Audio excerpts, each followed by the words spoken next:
بسم اللہ الرحمن الرحیم الحمد للہ وکفی وسلام علی عبادہ الذین اصطفى اما بعد فاعوذ باللہ من الشیطان الرجیم بسم اللہ الرحمن الرحیم وجاءوا اباهم عشاء يبكون قالوا يا أبانا إنا ذهبنا نستبق وتركنا يوسف عند متاعنا فأكله الذئب وما أنت بمؤمن لنا ولو كنا صادقين وجاءوا على قميصه بدم كذب قال بل سولت لكم أنفسكم أمرا فصبر جميل والله المستعان على ما تصفون وجاء السيارة فأرسلوا واردهم فأدلى دلوه قال يا بشرى هذا غلام وأسروه بضاعة والله عليم بما يعملون صدق اللہ العظیم۔ میرا محترم بھائیوں اور دوستو، قرآن کریم کے 12ویں پارے کی یہ سورت ہے سورہ یوسف۔ اس کی تفسیر چل رہی ہے اور گزشتہ مجلس میں بھی اس سلسلے میں کچھ بہت ساری باتیں بتلائی تھیں۔ جیسا کہ گزشتہ عرض کیا تھا کہ یوسف علیہ السلام کے جو بھائی تھے، 10 بڑے بھائی تھے، وہ یوسف کو لے کر جنگل میں گئے اور ان کو کنویں میں ڈال دیا۔ جب واپس ابا جان کے پاس آئے، روتے ہوئے آئے اور کہنے لگے کہ ہم دوڑ لگا رہے تھے آپس میں اور ہم نے یوسف کو اپنے سامان کے پاس چھوڑ دیا تھا، ایک بھیڑی آیا اس کو کھا گیا۔ وَمَا أَنْتَ بِمُؤْمِنٍ لَنَا وَلَوْ كُنَّا صَادِقِينَ، ہم تو اپنی بات میں سچے ہیں لیکن آپ ہماری بات کو قبول نہیں کرنے والے ہیں۔ اور آگے اللہ یوں کہتا ہے وَجَاءُوا عَلَىٰ قَمِيصِهِ بِدَمٍ كَذِبٍ، وہ یوسف علیہ السلام کا کرتا لے کر آئے اور اس کرتے پر جھوٹ موٹ کا خون لگا ہوا تھا کہ ابا جان کو یہ پتہ چل جائے کہ ہاں بھیڑیے نے اس کو کھا لیا ہے۔ یعقوب علیہ السلام دیکھ کر سمجھ گئے بل سولت لکم انفسکم امرا، بات وہ نہیں ہے جو تم کہہ رہے ہو، تم اپنی طرف سے ایک بات گھڑ رہے ہو۔ فصبر جمیل، صبر کر گئے، صبر جمیل، یوں کہا کہ اب تو میرے لیے صبر جمیل ہی بہتر ہے۔ اس سے پہلے کی ساری باتیں اس کی بہت اچھی تفصیل گزشتہ مجلسوں میں بیان ہو چکی، یہاں آگے فصبر جمیل سے ہم آگے بات کو لے جا رہے ہیں۔ یعقوب علیہ السلام نے فرمایا فصبر جمیل، صبر جمیل میرے لیے بہتر ہے۔ صبر جمیل، صبر جمیل کس کو کہتے ہیں؟ جیسے کہ خدا نخواستہ کسی کے یہاں کوئی انتقال ہو جاتا ہے تو کیا دعا دیتے؟ اللہ اس کے گھر والوں کو صبر جمیل عطا فرماوے۔ کہ صبر جمیل کسے کہتے ہیں؟ صبر جمیل اس کو کہتے ہیں کہ جب خدا نخواستہ کوئی مصیبت کسی پر آ پڑے تو مصیبت میں جزا فضا نہ کرے، شکوے شکایت نہ کرے اور اس مصیبت کو خوشی کے ساتھ برداشت کر لے، اللہ کے فیصلے پر راضی رہتے ہوئے، اس کو کہیں گے صبر جمیل۔ تو یعقوب علیہ السلام نے فرمایا اب تو صبر ہی میرے لیے بہتر ہے، اب تو صبر ہی کیا ہے میرے لیے، صبر کریں گے آگے اللہ دیکھو اس صبر کا کیا پھل دیتا ہے۔ صبر کا پھل ہمیشہ میٹھا ہوتا ہے، انما یوفی الصابرون اجرہم بغیر حساب۔ اللہ یوں کہتا ہے کہ صبر کرنے والے کو ہم بے حساب اجر عطا کرتے ہیں، جو صبر کر جاتا ہے، ہم سے شکوے شکایتیں نہیں کرتا۔ ایک بات یہاں پر یہ ہے کہ اللہ کے نبی صلی اللہ علیہ وسلم نے صبر مانگنے سے منع فرمایا۔ کیا مانگنے سے؟ اگر کوئی آدمی یوں کہے اللہ سے کہ یا اللہ مجھے صبر دے دے، ایک صحابی مانگ رہے تھے یا اللہ مجھے صبر دے دے، تو اللہ کے نبی صلی اللہ علیہ وسلم نے روک دیا، ارے بندے تو اللہ سے مصیبت مانگ رہا ہے۔ کیا مانگ رہا ہے؟ صبر کا مطلب کیا ہے کہ صبر مانگ رہا ہے یعنی اب مصیبت کو تو دعوت دے رہے، اللہ مصیبت مجھے پہنچا تاکہ میں صبر کروں۔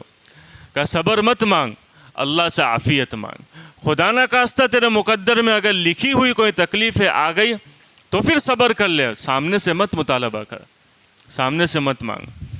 اسی لیے اس سے منع فرمایا کہ یوں اللہ مجھے صبر دے دے۔ ہاں کوئی مصیبت آ گئی، اس موقع پر بندہ اللہ سے مانگ سکتا ہے یا اللہ اب اس کو جھیلنے کی طاقت دے دے، تیرے فیصلے پر مجھے راضی رہنے کی، اور اس سے تو مجھے چھٹکارا عطا فرما دے، یہ بات الگ ہے۔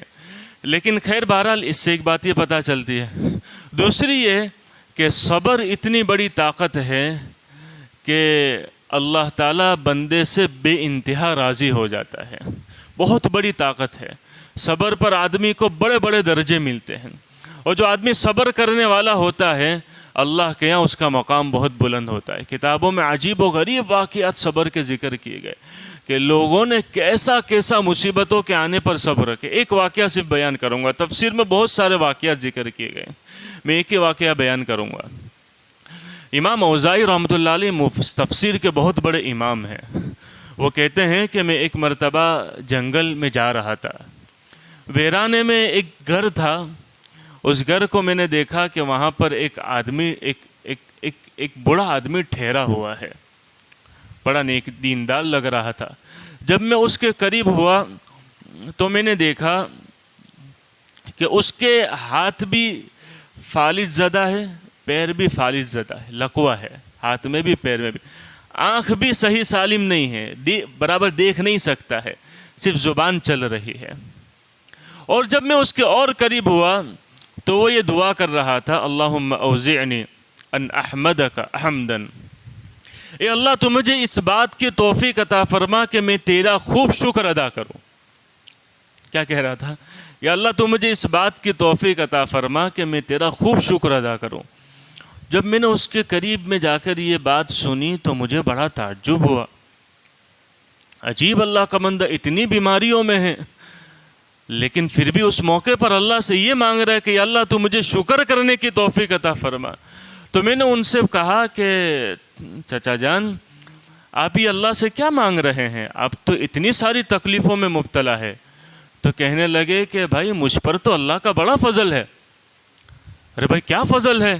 کہا مجھ پر اللہ کا فضل یہ ہے تم دیکھتے نہیں ہو میرے اللہ کا کتنا بڑا مجھ پر فضل ہے کہ اللہ نے آسمان بنایا، وہ اگر حکم دے تو آسمان مجھے جلا دے، آگ برسا کر مجھے جلا دے۔ اللہ نے پہاڑ بنائے، اگر اللہ پہاڑوں کو حکم دے تو پہاڑ مجھے کچل دے۔ اللہ نے سمندر بنائے، سمندر کو اللہ حکم دے تو وہ مجھے ڈبو دے۔ اللہ نے زمین بنائی، اگر اللہ زمین کو حکم دے تو زمین مجھے زندہ نگل جاوے۔ لیکن اللہ نے میرے ساتھ میرے گناہوں کو دیکھتے ہوئے یہ معاملہ نہیں فرمایا۔ اس اللہ کا مجھ پر کتنا بڑا فضل ہے۔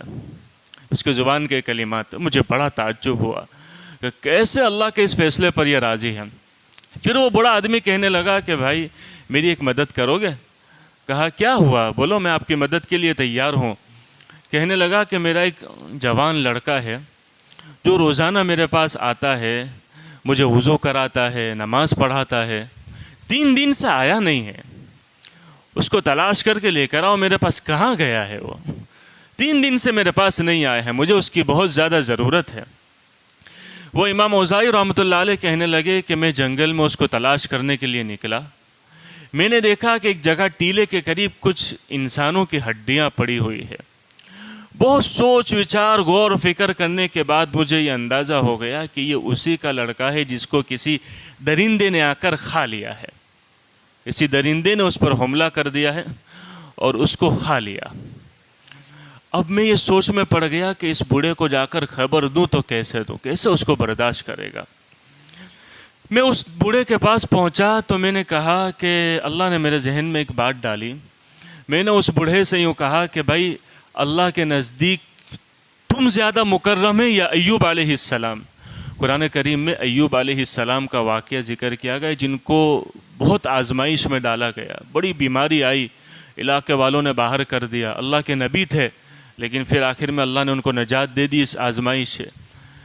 تو پوچھا کہ اس بڑے میاں سے کہ اللہ کے نزدیک تم زیادہ عزت والے ہیں، مکرم ہیں یا ایوب علیہ السلام؟ تو وہ کہنے لگے کہ یقیناً ایوب ہی اللہ کے نزدیک زیادہ مکرم اور معزز ہے۔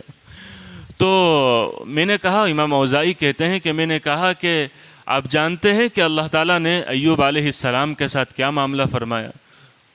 میں نے کہا جی ہاں میں جانتا ہوں، اللہ تعالیٰ نے ان کو آل کی مصیبت میں ڈالا، اولاد کی مصیبت میں ڈالا، جسم کی مصیبت میں ڈالا، بیماری میں ڈالا، بہت آزمائش ان پر آئی۔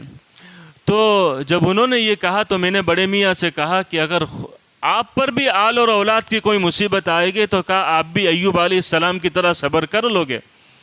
کہا جی ہاں میں بھی صبر کر لوں گا، اور اس موقع پر اللہ کا حمد بیان کروں گا، اللہ کا شکر ادا کروں گا۔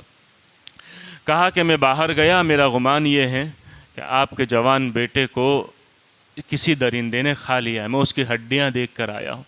جب اس نے یہ بات سنا تو اس کی زبان سے یہ بات نکلے بڑے میاں، الحمدللہ الذی لم یخلق من ذریتہ الذی یعصیہ فہو یعذبہ النار۔ کیا کہا اس نے؟ میں اس اللہ کا شکر ادا کرتا ہوں جس نے میری اولاد میں ایسا کوئی لڑکا نہیں پیدا کیا کہ جو اللہ کی نافرمانی کرتا اور جہنم میں جاتا۔ یعنی مجھے اس بات پر اطمینان ہے کہ میرا لڑکا گیا تو گیا، لیکن نیکی کی حالت میں گیا ہے، اللہ کا نیک بندہ تھا۔ امام اوزاعی کہتے ہیں کہ کچھ دیر گزری تھی، اس نے ایک چیخ ماری، انا للہ و انا الیہ راجعون کہا، اور وہ غم برداشت نہیں کر سکا، اس کا بھی انتقال ہو گیا۔ اب میں سوچ میں تھا کہ کیا کروں تو کیسے کروں، سرہانے اس کے بیٹھ گیا۔ اتنے میں دیکھا کہ 4 آدمی آئے اور مجھے پوچھنے لگے کہ یہ کون ہے، اس کے چادر ہٹاؤ اس کے سر سے۔ میں نے اس کے سر سے چادر ہٹائی تو وہ زور سے بولنے لگے، واہ واہ، ہمارے ماں باپ اس بندے پر قربان، یہ وہ بندہ ہے جس کی آنکھوں نے کبھی کسی نامحرم کو نہیں دیکھا، یہ وہ بندہ ہے جس رات میں اس وقت اللہ کی عبادت میں لگا رہتا تھا جس وقت سارے لوگ سو رہے تھے، یہ وہ بندہ ہے جس کے بارے میں ہم گواہی دیتے کہ یہ اللہ اور اس کے رسول سے محبت کرتا تھا۔ تو امام اوزاعی کہتے کہ میں نے اس سے پوچھا بتاؤ تو صحیح بھائی یہ کون ہے؟ تو انہوں نے کہا ہادہ ابو قلابہ صاحب ابن عباس رضی اللہ عنہما، یہ اللہ کے نبی صلی اللہ علیہ وسلم کے صحابی عبداللہ ابن عباس رضی اللہ عنہما کے شاگرد ہیں، ابو قلابہ جن کا نام تھا۔ تو اللہ کے جو نیک بندے ہوتے ہیں نا، وہ اللہ کے فیصلے پر راضی رہتے ہیں، شکوے شکایتیں نہیں کرتے، کبھی بھی شکوے، اللہ کے فیصلے پر راضی۔ یہاں یعقوب علیہ السلام نے بھی یہی کہا فصبر جمیل، آگے کیا کہا واللہ المستعان علی ما تصفون، اللہ ہمارا مددگار ہے، واللہ المستعان، کیا کہا؟ اللہ ہمارا مددگار ہے، اللہ ہمارا کیا ہے؟ مددگار ہے۔ اللہ کو کہا کہ اللہ تو مدد کرنے والا ہے۔ جب بندے پر خدا نخواستہ کوئی مصیبت آئے تو یہ آیت ہم کو یہ بتلاتی ہے کہ دنیا والوں کی طرف متوجہ نہ ہو، اللہ سے مدد طلب کرو۔ قرآن میں اللہ کہتا ہے الیس اللہ بکاف عبدہ، کیا اللہ تم کو کافی نہیں ہے؟ کیا اللہ تمہارے لیے کافی نہیں ہے؟ بتاؤ، اللہ سوال کر رہا ہے مجھے اور آپ سے، الیس اللہ بکاف عبدہ، اللہ اپنے بندوں کو کافی نہیں ہے، کہاں تم بھٹکتے پھر رہے ہو؟ اللہ کے نبی صلی اللہ علیہ وسلم فرما رہے استعنت فاستعن باللہ، جب تم مدد طلب کرنا چاہے تو اللہ سے مدد طلب کر، اللہ کے علاوہ کوئی نہیں ہے، ایاک نعبد و ایاک نستعین، یا اللہ تیری ہی عبادت کرتے ہیں، تجھی سے مدد مانگتے ہیں۔ یہاں یعقوب علیہ السلام بھی یہی کہہ رہے ہیں واللہ المستعان علی ما تصفون، اللہ ہی ہمارا مدد کرنے والا ہے۔ خیر بہرحال جب ان کو کنویں میں ڈال دیا گیا، کس کو؟ یوسف علیہ السلام کو، تو یوسف علیہ السلام کو بہت رنج ہوا۔ رنج اس لیے بھی ہوا، رنج کی ایک وجہ یہ بھی تھی کہ یوسف علیہ السلام جانتے تھے کہ یہ میرے بڑے بھائی ہے، اور بڑے بھائی جو ہوتے ہیں نا وہ باپ کی جگہ پر ہوتے ہیں، وہ ہر اونچ نیچ میں چھوٹوں کے ساتھ کھڑے رہتے ہیں، اور یہاں کھڑے تو کیا رہتے ہیں، ان کو بڑی مصیبت میں ڈال دیا۔ بھائی اپنوں کی طرف سے کوئی تکلیف پہنچتی ہے تو درد زیادہ ہوتا ہے، یہ دنیا کا ضابطہ ہے۔ اپنوں کی طرف سے، ایک شاعر کا لکھا ہے، اس کا شعر مجھے یاد نہیں ہے، لوگوں نے اس پر پتھر برسائے تو وہ نہیں رویا، اس کو کچھ اثر نہیں ہوا، لیکن اس کے دوست نے آ کر اس پر پھول مارا تو وہ رونے لگا۔ کیا بات ہے کہ دوسروں نے پتھر برسائے مجھے کچھ نہیں ہوا، لیکن میرے دوست نے مجھے پتھر نہیں پھول میرے اوپر مارا تو بھی اس کو رونا آ گیا۔ کیا بات تھی کہ بھائی اپنوں کا جب زخم لگتا ہے تو درد زیادہ ہوتا ہے۔ یہاں یوسف علیہ السلام کو بھی بہت غم ہوا، درد ہوا۔ اللہ تعالیٰ نے اس موقع پر ان کے لیے کیا تسلی کے لیے انتظام فرمایا۔ تفسیر کی کتابوں میں تفسیری واقعہ ہے تو اس کو تفسیری واقعے کے تحت اس کو ذکر کر دیتے، حدیث کی کتاب میں نے کہیں اور دوسری کتابوں میں نہیں پڑھا، تفسیر میں یہ واقعہ ذکر کیا ہے کہ جب یوسف علیہ السلام کو کنویں میں ڈالا گیا تو جبریل علیہ السلام ان کے پاس آئے، جبریل علیہ السلام ان کے پاس آئے۔ کیا ہوا کیا بھائیوں نے کنویں میں ڈال دیا؟ کیوں ڈالا؟ کہ میرے بھائی مجھ پر حسد کرتے تھے، کیا نکلنا چاہو گے یہاں سے؟ کہا یعقوب کا رب چاہے گا تو نکل جاؤں گا۔ کیا کہا؟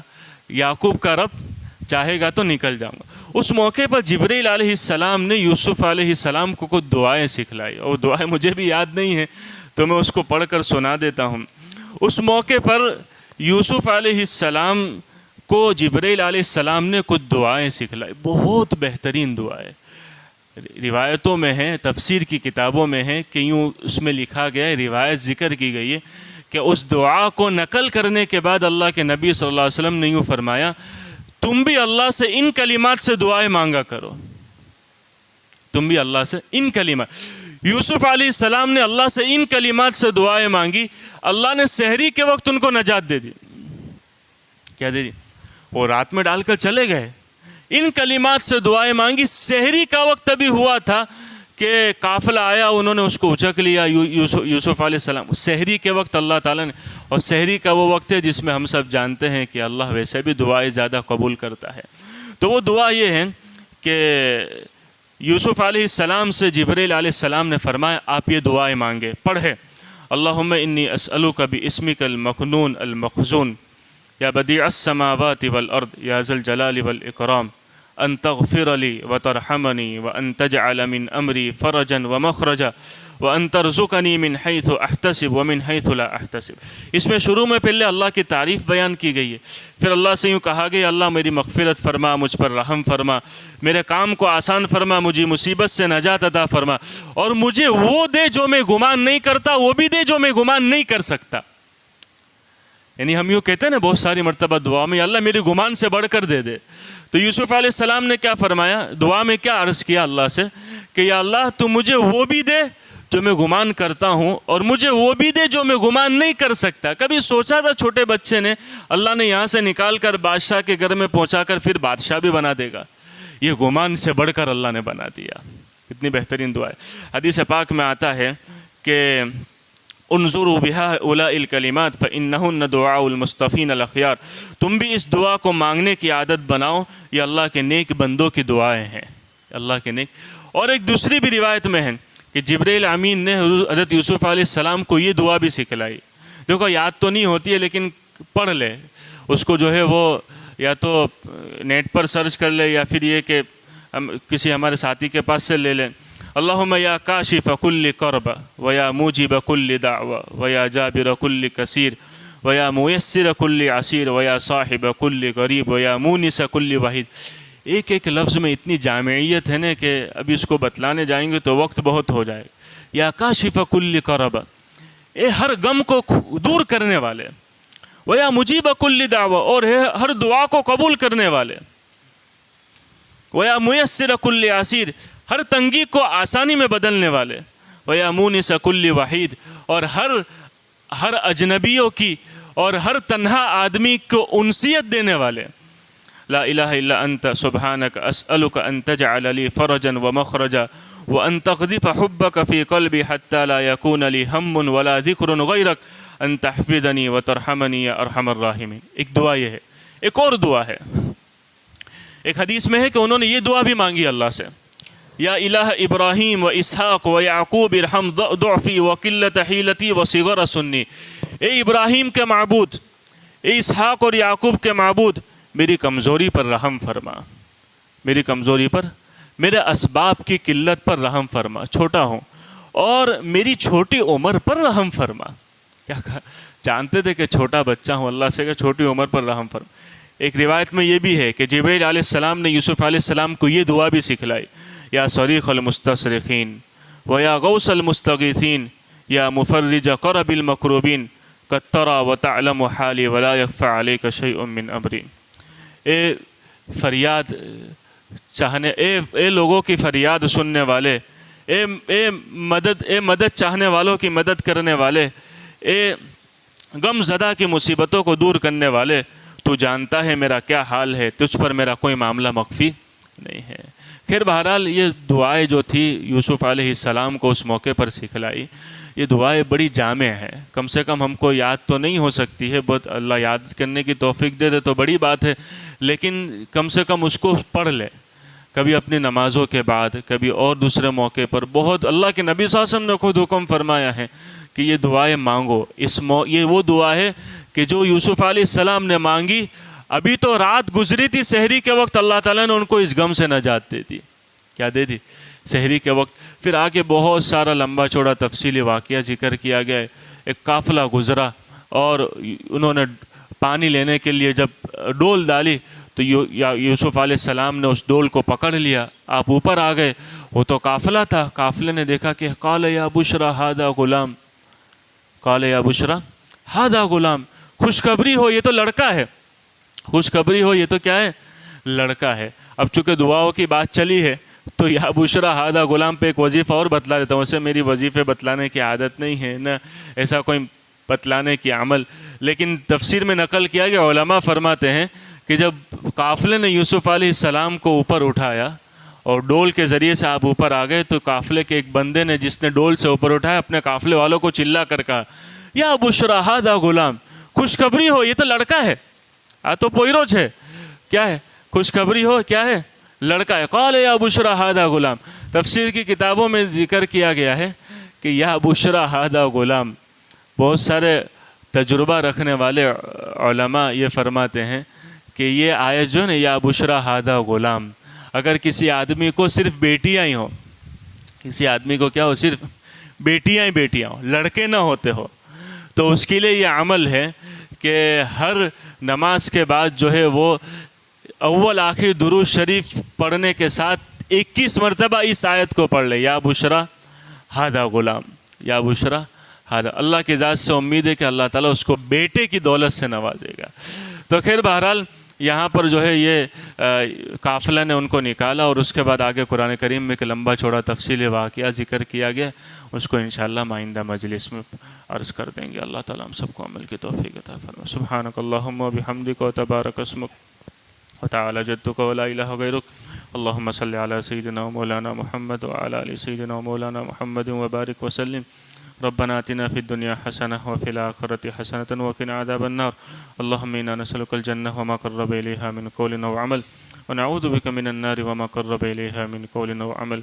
اللهم إنا نسألك من الخير كله عاجله وآجله ما علمنا منه وما لم نعلم ونعوذ بك من الشر كله عاجله وآجله ما علمنا منه وما لم نعلم. وصلى الله تعالى النبي الكريم. آمين برحمتك يا أرحم الراحمين.